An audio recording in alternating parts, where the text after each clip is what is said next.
Welcome to Vintage Variety. Today's content is vintage jewelry identification for necklaces.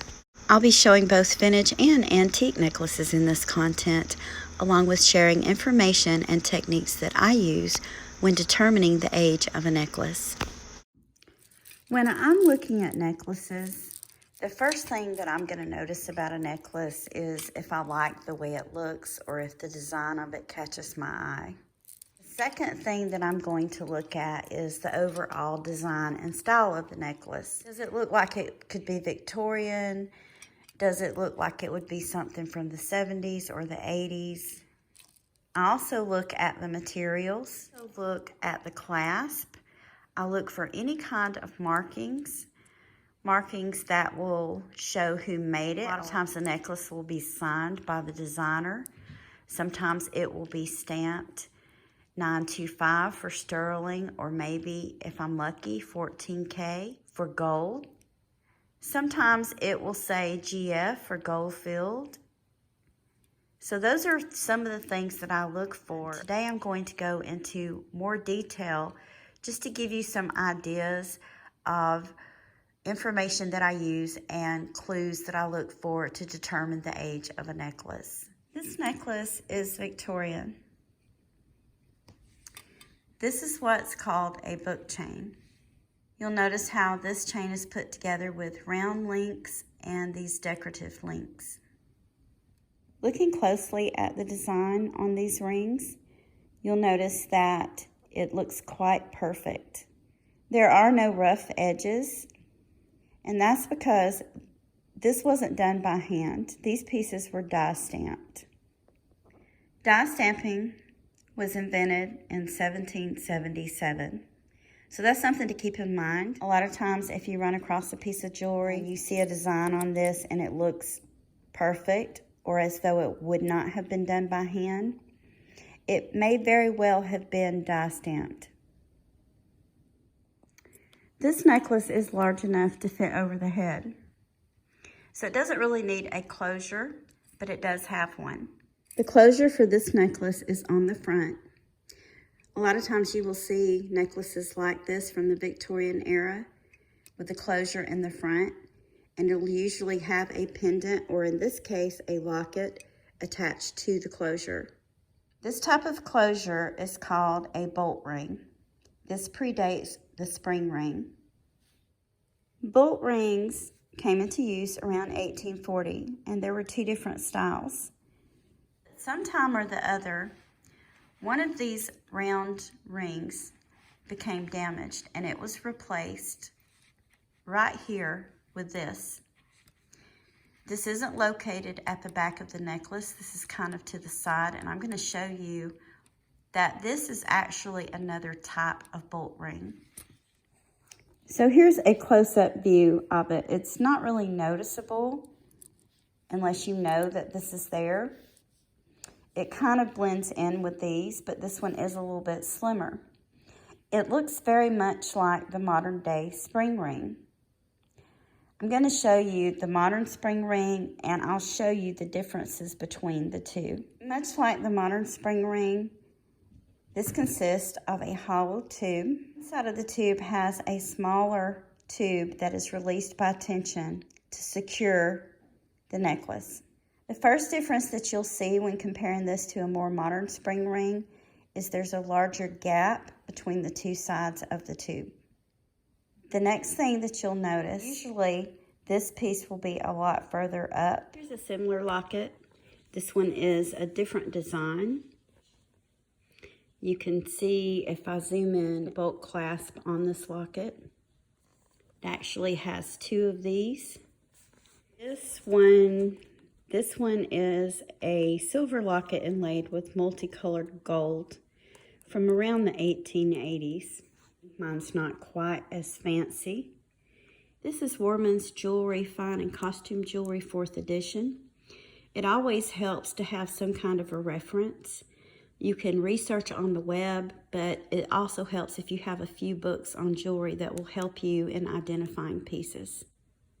So all of these things fit together as clues to tell me that this is a Victorian necklace. This is a book chain, and you can see it has a pendant on it. This necklace looks very Victorian. This necklace, this is Toledo ware, or faux damascene. And then if you take a look at the clasp you can see is original to the necklace. This is a fold over clasp. See that one side of the chain fits over the clasp, and then it just folds down to secure it. This type of clasp, a fold over clasp, would not have been on a necklace from the Victorian era.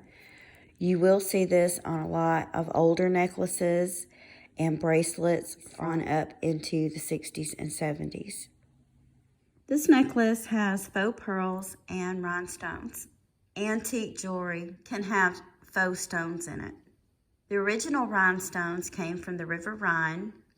This was around the 1300s, and they were actually rock crystal. In 1724, a French jeweler invented a method for coating glass to give it the resemblance of diamonds. Those faux diamonds were quite popular in Paris. The inventor's name was Georges Frederick Strauss. Even today, rhinestones are referred to as Strauss stones in Europe. Often in antique jewelry, paste stones would be used. The classic rhinestones that we all know and love today were introduced by Tiffany in 1894.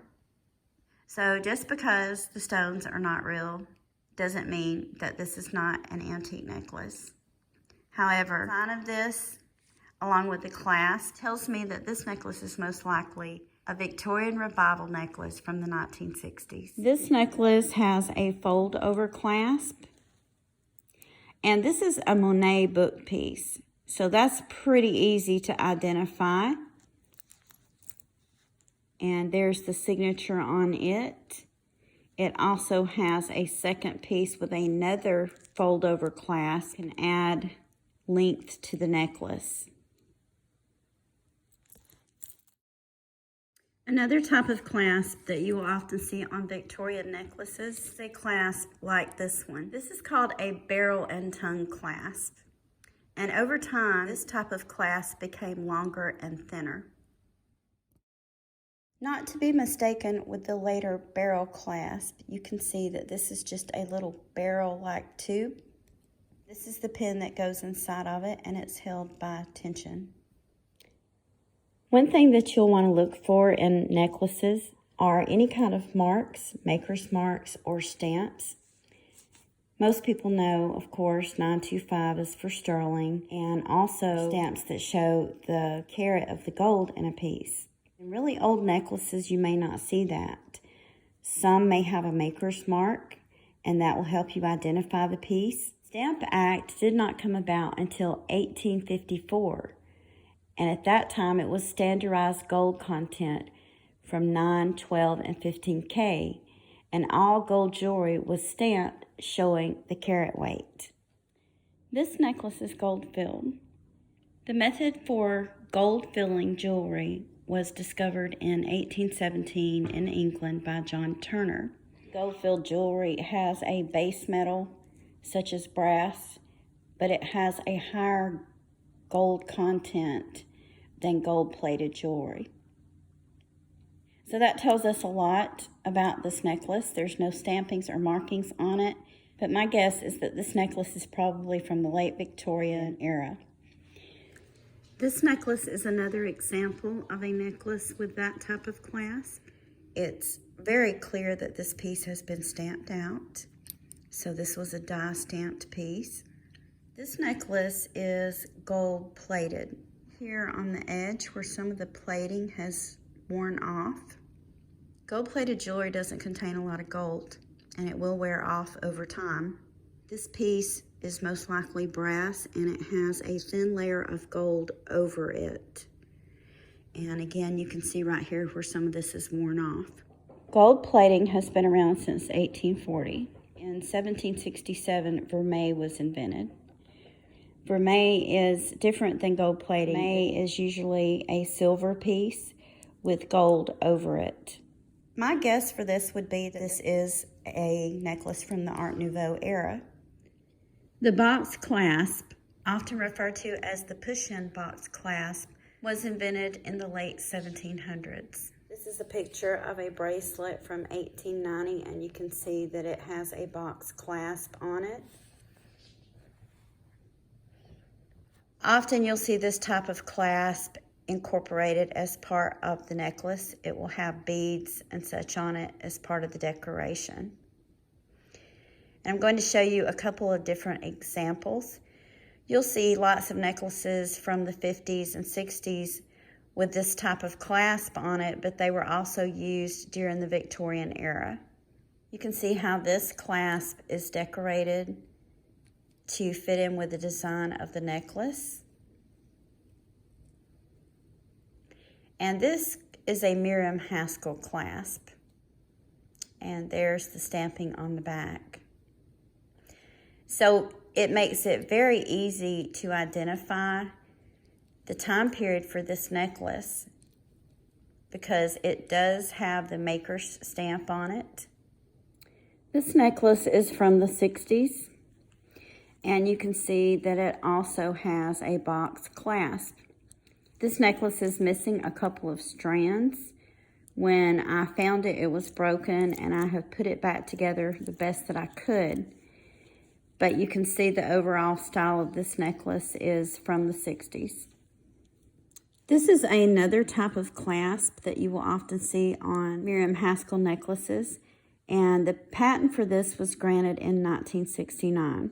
Another designer that used this type of clasp was Duplaise. I've done content on that, and I will link it below in case you're interested. You run across one of these, and let's say the tag is missing. It usually has a patent number on it, and that's very easy to look up. You can simply go to the patent website to verify whether the piece is authentic or not. This necklace also has a box clasp, and this necklace is probably from the 80s. Earlier in the content, I mentioned bolt rings and the more modern spring ring. The more modern spring ring was invented in 1921. And there's also another type of spring ring that does not have this little piece. That is called a sports ring clasp. It will have a rounded edge you would use to release the tension rather than this little piece. Similar to a spring ring, the only difference really is this part. Miriam Haskell used that type of spring ring on some of her pieces. This is a fringe necklace done in the Egyptian style, and this necklace is from the 1930s. I also have the bracelet and the earrings that go with this necklace. The bracelet, you can see, is missing its clasp. And one of the earrings is missing a part. So I wouldn't say that this was in pristine condition. This has a spring ring clasp on it. This necklace is a book piece, and I'm going to show it to you here. I had owned the book before I owned the necklace and did not realize that I had purchased a book piece until I did a reverse Google search. And the way that works is you take a photo and you go on Google and you reverse search the photo. When it dawned on me that I even owned the book that the necklace was in. This is, again, Popular Jewelry 1840 to 1940 by Roseanne Ettinger. So this is a really good book to own if you're interested or if you collect vintage or antique jewelry. This next necklace that I'm going to show you, this necklace is a DeMario.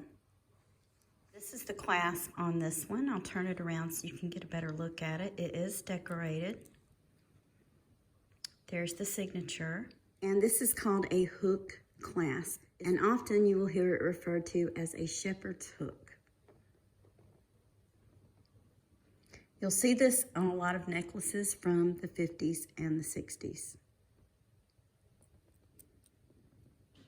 Often necklaces with this type of clasp on them will have a longer piece on the other side, and that is to extend the necklace and make it longer. The hook clasp or the shepherd's hook clasp can be hooked anywhere along this link. Here is another one to show you as an example. This one is, to me, trying to look very much like a Haskell piece. It was made in Japan. Vintage jewelry that was made in Japan, a lot of it is very well made and quality jewelry, and it is very collectible. As you can see, this is a very beautiful piece of jewelry. This is another style of hook or shepherd's hook, and a lot of times you will see these on pieces, and it's kind of like a sister to the shepherd's hook, but it will look like an S. This one does a little bit, but you can see that it's closed off on one end. And here's another one that's a much longer hook. I have seen pictures of Victoria necklaces with hooks like this. So that's something that requires a little bit more research when you run across a hook that looks like this. And it really does help if you have some books on jewelry. This necklace has a barrel clasp. The barrel clasp was invented in 1930. You can find necklaces much later than that with the barrel clasp. In fact, you can still buy them today if you make your own jewelry. Much older barrel clasps are sometimes just like this one, but they'll look a lot more brassy, and you can tell they're older just by looking at them. And I've also seen them where they were shorter than this and looked rather squat. Another type of clasp that you will run across is the Fishhook Clasp. You'll often see it on pearl necklaces, whether they are real or faux. And this is a little bit more of a modern take on the box clasp. This next necklace has a lobster claw clasp. And the lobster claw clasp was invented in the 1970s. There are many different types of closures for necklaces, and I have not covered them all in this content. The important thing to remember about the closure or clasp on a necklace is that they can be replaced. When you're trying to determine or estimate the age of a necklace or any piece of jewelry, it's a good idea to take a look at everything about it. The materials that were used, the design, any stampings or markings. Jewelry books, reverse Google search, and the internet are valuable resources and tools to help you when you're doing a little bit of your own research, or what I like to call jewelry detective work. I hope this content has been helpful, and it will help you if you are a collector or want to become a collector. I want to thank you for taking time out of your day to share these items with me. If you haven't already, please like, subscribe, and ring the bell for notifications on more content about collecting vintage and antique items. Thanks again for watching, and I hope you all have a wonderful day.